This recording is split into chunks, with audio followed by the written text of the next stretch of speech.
جب حالات بہت کٹھن ہو گئے مکہ المکرمہ کے اور اللہ کی طرف سے ہجرت کا حکم آنے والا تھا، تو حضرت ابو بکر رضی اللہ تعالی عنہ کو حضور نے کہا کہ اے ابو بکر تیار رہنا، امر الہی کے آتے ہی ہم اس شہر کو چھوڑ دیں گے۔ اور پھر وہ وقت آیا کہ جب کفار نے حضور کے گھر کا محاصرہ کر لیا، آقا کریم علیہ السلام کو معاذ اللہ شہید کرنے کے ارادے سے ارد گرد جمع ہو گئے۔ آقا کریم علیہ السلام نے ہاتھ میں خاک پکڑی اور سورہ یاسین پڑھتے ہوئے ان کی آنکھوں میں جھونکتے ہوئے حضور گزر گئے اور انہیں پتہ بھی نہ چلا، اور وہ مکان کا محاصرہ کیے ساری رات کھڑے رہے۔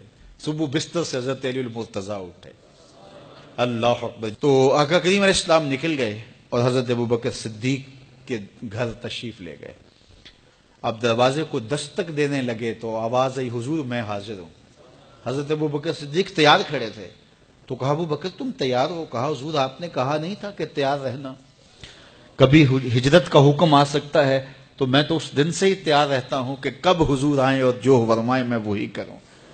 اور پھر وہاں سے لے کے حضور کو وہاں تک گئے، اور جبل سور کی چوٹی پر وہ غار ہے، اللہ اکبر، اس غار میں جانے سے قبل حضور کو باہر بیٹھنے کا کہا۔ عرض کی حضور ذرا میں غار کے اندر کے ماحول کا جائزہ لے لوں۔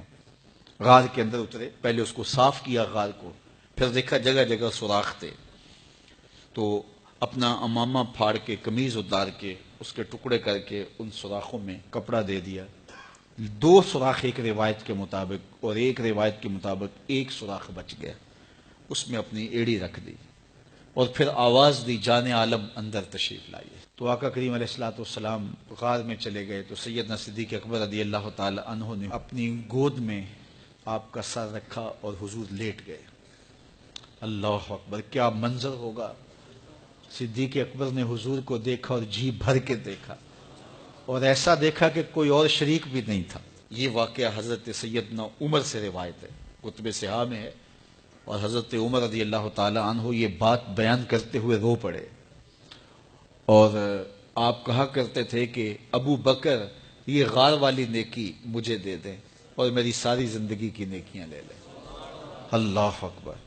تو حضور علیہ السلام حضرت ابو بکر صدیق کی آغوش میں ہیں۔ اب ہوا کیا کہ سانپ نے جب ہر راستہ مسدود پایا تو خیر وہ اس راستے پہ پہنچا جہاں انسانی گوشت نظر آیا، تو سانپ نے پھر ڈنگ لگایا۔ سانپ کا ڈنگ اچانک، تو انسان تو کپ کپا کے رہ جاتا ہے، اچانک تو چیونٹی کاٹ جائے تو انسان کپ کپا کے رہ جاتا ہے، چھپکلی گر جائے اچانک تو بندہ اپنے وجود کو جو ہے وہ متوازن نہیں رکھ پاتا، تو نیچے سے سانپ اور وہ ڈنگ لگا رہا ہے۔ لیکن لفظ سنیے، یہ حضرت عمر کی روایت ہے کہ حضرت سیدنا صدیق اکبر نے اپنی ٹانگ کو جنبش نہیں آنے دی، مخافت ان یتنبہ رسول اللہ، اس ڈر سے کہ کہیں حضور بیدار نہ ہو جائے۔ ساری توجہ ادھر رہی، بے اختیار آنکھوں سے آنسو ڈھلک پڑے، درد کی شدت اتنی تھی، اور آنسو گرے تو حضور کے رخسار پہ۔ آقا کریم بیدار ہو گئے، بیدار ہوتے ہی میرے حضور نے کہا مالک یا ابا بکر، ابو بکر کیا ہوا؟ تو یہ ہوتی ہے ہنگامی صورتحال۔ ہنگامی صورتحال میں کسی کو پکاریں یا کسی کو کوئی جواب دیں تو مروجہ آداب کی رعایت کے ساتھ جو لفظ بولے جاتے ہیں وہ ترک کرنے پڑتے ہیں۔ اس مائک میں کرنٹ تھا تو میں قریب ہونے لگا، تو آپ نے مجھے متنبہ کرنا تھا، تو میرے ساتھ آپ بہت پیار کرتے ہیں، بہت محبت کرتے ہیں، تو آپ نے اگر مجھے یہ بتانا ہو کہ اس میں کرنٹ ہے اور اگر آپ نے منہ قریب کر لیا تو آپ کو نقصان پہنچ سکتا ہے، تو میرے نام کے ساتھ 20 القاب لیں گے؟ آپ نہیں لیں گے، آپ جلدی جلدی جو ہے وہ مجھے کہیں گے جناب یہاں کرنٹ ہے، تو میں یہیں سے رک جاؤں گا۔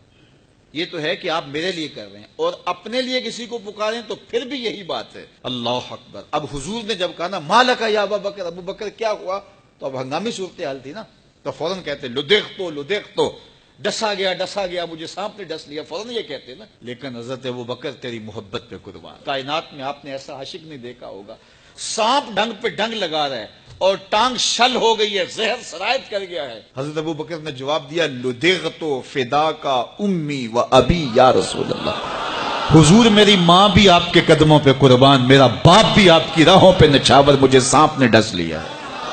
تو اس مشکل وقت کے اندر بھی ادب کا کرینہ نہیں چھوڑا۔